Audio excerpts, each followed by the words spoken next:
सो हे cool roots, मेरा नाम है Mithilesh and you are on the channel king of styling roots. भाई लोग, आज के टाइम में मेरा हर एक भाई जो है अपने आप को ज्यादा से ज्यादा बेहतर दिखाना चाहता है, अपने फेस को ज्यादा से ज्यादा बेहतर बनाना और दिखाना चाहता है। और इसके लिए जो है हम लोग भाई लोग सब बहुत ज्यादा मेहनत करते हैं, बहुत ज्यादा मशक्कत करते हैं। हमारी skin care routine on point होती है, हमारा grooming routine out of line होता है, मतलब बहुत ज्यादा मेहनत की जाती है हमारी ग्रूमिंग और स्किन केयर पे। लेकिन डूड्स, हम लोग एक ऐसा ग्रूमिंग फैक्टर मिस कर देते हैं जो कि हमारे लुक को कंप्लीट करने के लिए बहुत ज़्यादा इंपॉर्टेंट होता है, और इसको इग्नोर करने की वजह से हमारे ओवरऑल लुक में 5-7% की कमी हो जाती है। मतलब जितना आप अच्छा दिख सकते हो उससे आप 5-7% कम अच्छा दिखोगे। तो वो ग्रूमिंग फैक्टर क्या है डूड्स? वो ग्रूमिंग फैक्टर है आईब्रो ग्रूमिंग। सो डूड्स, आईब्रो ग्रूमिंग बहुत ज़्यादा इंपॉर्टेंट है। आप मेल मॉडल्स को भी देखोगे ना तो उनकी आईब्रोज बहुत ज़्यादा थिक, बहुत अट्रैक्टिव और बहुत चार्मिंग होती है। वो अपनी आईब्रोज को बहुत ज़्यादा प्रेफरेंस देते हैं। जैसे वो अपनी बियर्ड या अपनी स्किन को देते हैं, वैसे ही वो प्रेफरेंस अपनी आईब्रोज को भी देते हैं। एग्जाम्पल के लिए आप ले लो हमारे दानिश भाई को, उनकी आईब्रोज आप देखोगे, उनकी किसी भी फोटो में या उनकी किसी भी वीडियो में उनकी आईब्रोज देखोगे ना तो वो बहुत थिक, बहुत ज़्यादा चार्मिंग, बहुत ज़्यादा शार्प होती थी, बहुत अट्रैक्टिव लगती थी यार। और ये उनकी ग्रूमिंग का बहुत बड़ा सीक्रेट है।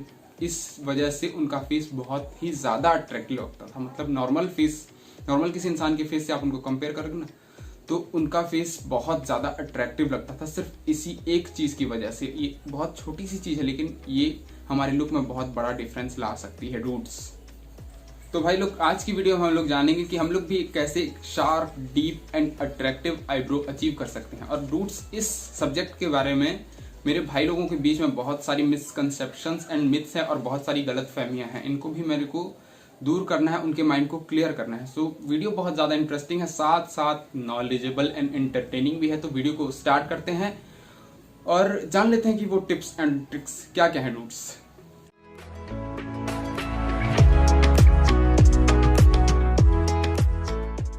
तो डूड्स, आईब्रोज के बारे में हमारे माइंड में जो है बहुत सारी मिथ्स एंड मिसकंसेप्शंस को बिठाया गया है। आपने लोगों की बातें सुन सुन के अपने माइंड में बहुत सारे मिथ्स एंड मिसकंसेप्शंस बिठा ली हैं। पहले मैं उसको क्लियर कर देना चाहता हूँ। लोगों ने बोला होगा, यूट्यूब पे भी काफ़ी सारे लोग बोलते हैं कि ये लगा लो आपकी आईब्रोज घनी हो जाएंगी, वो लगा लो, ये कर लो। लेकिन गाइज, वो पूरी तरह से सच नहीं बोलते हैं। सच्चाई क्या है मैं आपको बताता हूँ। सच्चाई ये है डूड्स की हमारी आईब्रोज, अगर हमारी एज कम है, हम टीनेजर, हमारी एज 18, 19, 20 साल के करीब है, तो हमारी आईब्रोज यूजुअली पतली ही होंगी। क्योंकि गाइज, हमारी आईब्रोज जो है हमारी एज के बढ़ते बढ़ते ही हमारी आईब्रोज घनी होती है। मतलब जैसे जैसे हमारी एज बढ़ेगी, हमारी उम्र बढ़ेगी ना, वैसे वैसे ही हमारी आईब्रोज घनी होंगी, थोड़ा सा मोटी होंगी। गाइज, यही सच्चाई है, ये बहुत सारे लोग आपको नहीं बताएंगे। तो ब्रो, समझ गए ना? अगर आप टीनेजर हो ना तो आपकी आईब्रोज जो है यूजुअली पतली ही होंगी, और एज के बढ़ते बढ़ते ही वो आपकी आईब्रोज जो है मोटी होंगी। लेकिन हर केस में ऐसा नहीं होता है। ज़रूरी नहीं है कि हर केस में ऐसा हो। कई बार ऐसा भी होता है कि टीनेजर कई सारे लड़कों की आईब्रोज भी बहुत ज़्यादा मोटी और घनी हो जाती हैं। तो ऐसा किसी किसी केस में होता है।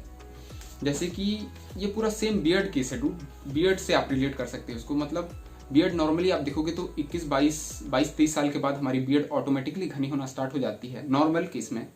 लेकिन किसी किसी केस में आप ये भी देखोगे कि 18, 19 साल में भी किसी किसी की बहुत ज़्यादा घनी बियर्ड आ जाती है, बहुत भरी भरी बियर्ड आ जाती है। तो ऐसा भी होता है। ऐसा आपने देखा है या नहीं देखा है कमेंट में ज़रूर बताना। लेकिन डूड्स, ऐसा होता है कि किसी किसी के 18, 19 साल में भी बहुत घनी बियर्ड आ जाती है और किसी की 28, 29 साल तक भी बियर्ड अच्छे से नहीं आती। जैसे कि हमारे टाइगर श्रॉफ भाई, उनकी क्या बोल रहा हूँ यार मैं, करेंटली 28 साल के करीब होगी, लेकिन उनकी बियर्ड आप देखोगे तो बहुत पैची बियर्ड है, बहुत अजीब सी बियर्ड आती है उनको। तो ऐसा भी होता है। तो समझ रहे हो ना?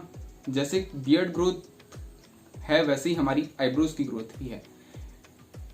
समझ गए हो कि नहीं समझे? फिर से समझाता हूँ कि जैसे जैसे हमारी एज बढ़ेगी ना वैसे वैसे भी हमारी आईब्रोज जो है घनी होंगी। और अगर आप कम एज के हो तो नॉर्मली आपकी आईब्रोज पतली ही होंगी। और डूड्स, इसका दूसरा पहलू भी है कि कई लोग अपनी आईब्रोज को जो है अट्रैक्टिव दिखाते हैं, भले वो अट्रैक्टिव नहीं होती हैं। मतलब ज़्यादा घनी नहीं होती है लेकिन ज़्यादा घनी दिखती हैं। कम एज के भी लोग होंगे लेकिन उनकी आईब्रोज बहुत ज़्यादा घनी दिखती हैं। तो डूड्स, इसके लिए वो आई लाइनर वगैरह का इस्तेमाल करते हैं, आई लाइनर अपने आईब्रोज में मारते हैं जिससे कि उनकी आईब्रोज नॉर्मल से ज़्यादा घनी दिखती हैं, ज़्यादा अट्रैक्टिव दिखती हैं। तो वो अपनी आईब्रोज को है घना दिखा रहे हैं, एक्चुअली में उनकी आईब्रोज घनी नहीं है, इस बात को भी समझो। और कई लोग जो है अपनी मतलब कई सारे सप्लीमेंट्स, कई सारे प्रोडक्ट्स का यूज़ करते हैं, हज़ारों रुपए खर्च करते हैं। जैसे कि हमारे फैशन इन्फ्लुएंसर काफ़ी सारे, हमारे दानिश भाई को ही देख लो, वो काफ़ी सारे सप्लीमेंट्स यूज़ किया करते थे जिससे कि वो हेयर सप्लीमेंट भी यूज़ करते थे, वो स्किन सप्लीमेंट भी यूज़ करते थे, जिससे कि उनकी आईब्रोज जो है आप देखोगे बहुत ज़्यादा घनी दिखती थी। तो भाई आप अगर हज़ारों रुपए खर्च कर सकते हो तो आप ये भी कर सकते हो अपने आईब्रोज को घना करने के लिए, लेकिन हम में से काफ़ी ज़्यादातर लोगों के पास जो है इतने पैसे नहीं होंगे अपनी आईब्रोज को खर्च करने के लिए। तो अब आप लोग सोच रहे होगे कि आईब्रोज को अगर नेचुरली बढ़ना है हमारी एज के साथ तो उस पर ध्यान देके क्या फ़ायदा। तो डूड्स ऐसा नहीं है, कुछ ऐसे तरीके हैं, कुछ ऐसे नुस्खे हैं जिससे कि आप अपनी आईब्रोज के बढ़ने की स्पीड, मतलब उनके घना होने की स्पीड को बढ़ा सकते हो। वो वीडियो में हम लोग आगे बात करने वाले हैं, लेकिन अभी जान लेते हैं कि हमारी करंटली जो आईब्रोज हैं उनको हम लोग ज़्यादा अट्रैक्टिव, अच्छा और चार्मिंग कैसे दिखा सकते हैं। क्योंकि जो है उसी में अभी के लिए खुश हो जाओ, क्योंकि वो जब बढ़ना होगा तो बढ़ना होगा, नुस्खे मैं आपको आगे बताऊंगा। लेकिन अभी के लिए हम लोग क्या कर सकते हैं जिससे हमारी आईब्रोज अट्रैक्टिव, घनी और अच्छी दिखें। तो भाई लोग जानते हैं कि वो टिप्स एंड ट्रिक्स क्या क्या हैं। तो भाइयों, अपनी आईब्रोज को जो है करंटली अट्रैक्टिव दिखाने के लिए मैं आपको ये सलाह देना चाहूँगा कि जब भी आप हेयर कट लेने जाते हो सैलून में, तो वहाँ पे आप अपनी आईब्रोज को भी शेप में करवाओ, उनको भी सेट करवाओ। आप बार बार को बोलो कि आपकी आईब्रोज को भी परफेक्ट शेप में जो है सेट कर दी। वो जो है सीजर मारेगा, ट्रिमर चलाएगा, वो थ्रेडिंग करेगा, वैक्सिंग करेगा, जो जो भी करना होगा उसको करेगा और आपकी आईब्रोज को जो है नीट एंड क्लीन कर देगा पूरा एकदम से। आपके आईब्रोज के आसपास के जो बिखरे हुए बाल हैं उनको साफ कर देगा, आपकी आईब्रोज को जो है परफेक्ट शेप दे देगा, आपकी आईब्रोज जो है नीट एंड क्लीन दिखेंगी, जिससे कि आप थोड़ा अट्रैक्टिव दिखोगे। साफ सुथरी दिखेंगे तो नॉर्मली ही है कि आप अट्रैक्टिव दिखोगे ही डूड्स। तो आप ये कर सकते हो। और दूसरा आप क्या कर सकते हो, हफ्ते में तो आप हर हफ्ते में 2-3 दिन तो सैलून जा नहीं सकते, महीने में 1 या 2 बार जाओगे। तो इस बीच में भी क्या होता है कि हमारी आईब्रोज के आजू बाजू बाल उग जाते हैं। तो इसके लिए आप क्या कर सकते हो, आप ऐसे प्लकर का इस्तेमाल कर सकते हो। और डूड्स में एक बात आप बताना आपको भूल गया कि जॉइंट आईब्रोज जो है वो भी बहुत ज़्यादा अनअट्रैक्टिव लगती हैं। क्या मैं आज बोल क्या रहा हूँ यार पता नहीं मैं आज क्या क्या बोल रहा हूँ। आपकी जॉइंट आईब्रोज जो है बहुत ज़्यादा अनअट्रैक्टिव लगती हैं, तो उसको भी आप जो है शेप करवाओ, बीच से शेप करवाओ, या ऐसे प्लकर से भी आप खींच खींच के निकाल सकते हो अपनी आईब्रोज के बीच के बाल।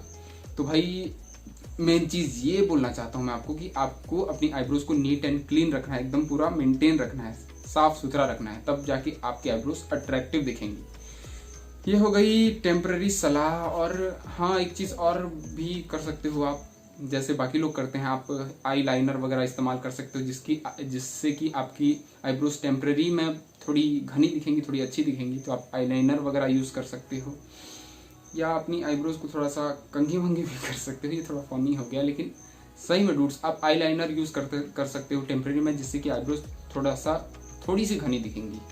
ये टेम्परेरी सोल्यूशन है। और डूड्स ये तो काम चलाऊ बात थी, मैं आपको बता देता हूँ कि सही में आप अपनी आईब्रोज की जो ग्रोथ की स्पीड है उसको आप कैसे बढ़ा सकते हो। मैं ये नहीं बोल रहा हूँ कि आपकी आईब्रोज 3 महीने, 4 महीने, 5 महीने बाद एकदम से घनी हो जाएगी, मैं ये नहीं बोल रहा हूँ। मैं आपको ये बोल रहा हूँ कि मैं कुछ तरीके आपको ऐसे बताऊंगा जिससे कि आप अपनी आईब्रोज के घनी होने की स्पीड को बढ़ा सकते हो। 1 गुना 2 गुना तक आप अपनी आईब्रोज के घने होने की स्पीड को बढ़ा सकते हो। लेकिन डूड्स मैं ये नहीं बोल रहा हूँ, मैं फिर से बोलना चाहता हूँ, मैं ये नहीं बोल रहा हूँ कि 3 महीने 4 महीने के बाद आपकी आईब्रोज एकदम घनी हो जाएंगी। तो भाई इस बात का ध्यान रखो। तो जान लेते हैं कि वो सब तरीके क्या क्या है डूड्स। तो डूड्स, अपनी आईब्रोज के बढ़ने की स्पीड को बढ़ाने के लिए आप पहली चीज जो करोगे वो है अपनी आईब्रोज की ऑयलिंग, मतलब उनको नरिश करोगे ऑयल लगा के उनमें। तो आप इसके लिए यूज कर सकते हो कोई भी नेचुरल ऑयल, जैसे कोकोनट ऑयल होता है, ऑलिव ऑयल होता है, कैस्टर ऑयल होता है। कोई भी ऑयल आपको जो है 2 दिन में 1 बार यूज करना है, सोने से पहले। आपको सोने से पहले अपनी आईब्रोज में थोड़ा थोड़ा नेचुरल ऑयल लगा लेना है। कोई भी ऑयल हो सकता है, मैंने आपको पहले ही बता दिया, coconut, castor oil, olive oil, कुछ भी लगा लो, रात भर लगे रहने दो, और अगले दिन मुंह धोते हो तो वो अपने आप ही निकल जाएगा। तो ये चीज आप पहली चीज कर सकते हो कि आपको हफ्ते में 3 या 4 बार अपनी आईब्रोज में जो है ऑयल लगाना है रात को सोने से पहले। ये पहली चीज हो गई। दूसरी चीज आप कर सकते हो कि आप अपनी आईब्रोज में कच्चा दूध लगा लो, उससे भी आपकी आईब्रोज के बढ़ने की स्पीड तेज हो जाएगी, आपकी आईब्रोज को जो है नरिशमेंट मिलेगा, प्रोटीन मिलेगा, तो इससे भी आपके आईब्रोज के बढ़ने की स्पीड तेज हो जाएगी। तो आप इसको भी 2 दिन में एक बार यूज कर सकते हो। आपको कच्चा दूध लगाना है और उसके सूखने तक वेट करना है, सूखने के बाद उसको धो दो। ये दूसरी चीज आप कर सकते हो। तीसरी चीज आप क्या करोगे, नींबू को बीच से काट दो और उसकी जो है उससे अपने आईब्रोज की 2 मिनट तक मसाज करो, ये भी कर सकते हो, और उसको भी सूखने के बाद धो लो। ये 3 चीजें आप कर सकते हो डूड्स। इससे आपकी आईब्रोज की ग्रोथ होने में मदद मिलेगी, मतलब हेल्प होगी। और हाँ गाइज, ये तो बाहर से लगाने वाली चीजें मैंने आपको बता दी। आपको अपनी इनर बॉडी पे भी काम करना पड़ेगा। आप इनर बॉडी के लिए क्या करोगे, आपको जो है vitamin A B C D E F G H, sorry मजाक था, विटामिन ए सी ई और omega 3 and protein rich diet लेनी पड़ेगी। ये यूट्यूब में आपको कोई भी नहीं बताएगा डूड्स। डाइट भी बहुत ज़्यादा इंपॉर्टेंट है, प्लस आपको बाहर से अपने आईब्रोज की नरिशमेंट का ध्यान रखना पड़ेगा, इनर बॉडी से अच्छा न्यूट्रिशन लेना पड़ेगा। तो गाइज, अगर आप ये दोनों चीज़ें करते हो तो आपकी आईब्रोज जो है दुगनी स्पीड से बढ़ेंगी, दुगनी स्पीड से घनी होगी। तो ये कर सकते हो आप अपनी आईब्रोज की ग्रोथ को बूस्ट करने के लिए। तो भाइयों, मैं ये उम्मीद करता हूँ कि आपको इस वीडियो से अपनी अपनी आईब्रोज से रिलेटेड सारे सवाल जो आपके माइंड में थे उनके सारे के जवाब मिल गए हों। और फिर भी कोई सवाल आपके माइंड में है या कोई डाउट आपके माइंड में है तो कमेंट्स में पूछो, मैं आपका डाउट क्लियर कर दूंगा। कमेंट में आपको जो है अच्छे से समझा दूंगा। और मैंने पूरी कोशिश की अपनी तरफ से आपको अच्छे से समझाने की, लेकिन फिर भी अगर आपकी समझ में नहीं आया हो तो कमेंट बेहिचक करो यार, मैंने पूरी कोशिश की है। लेकिन अगर किसी को समझ में नहीं आया तो मैं माफ़ी चाहता हूँ, आप कमेंट करो, मैं फिर से आपको अच्छे से एक्सप्लेन करूँगा। तो गाइस, इतना ही था आज की वीडियो में। अगर मैं आपको अच्छे से समझा पाया, आपको अच्छे से ये कॉन्सेप्ट क्लियर हुआ तो आप वीडियो को लाइक ज़रूर करो, और नहीं हुआ तो डिसलाइक करो। वीडियो समझ में नहीं आई या पसंद नहीं आया तो डिसलाइक कर सकते हो, लेकिन अगर वीडियो थोड़ी सी भी पसंद आई तो एक लाइक ज़रूर करना डूड्स। आपके एक लाइक करने से हमें बहुत ज़्यादा मोटिवेशन मिलता है सच में। और इंस्टाग्राम की लिंक डिस्क्रिप्शन में है, वहाँ पे जाओ, प्रोफाइल चेकआउट करो, पसंद आए तो फॉलो करो। मेरे को ये लगता है कि अगर आप मेरे इंस्टाग्राम पे गए तो आप मेरे को फॉलो ज़रूर से करोगे, क्योंकि मैं वहाँ बहुत बहुत अच्छी पिक्स डाल रहा हूँ। अभी मैं आपके लिए बहुत ज़्यादा मेहनत कर रहा हूँ। तो भाई लोग, इतना ही था आज की वीडियो में। फिर मिलते हैं आपसे नेक्स्ट वीडियो में। तब तक के लिए B stylish, be cool dudes.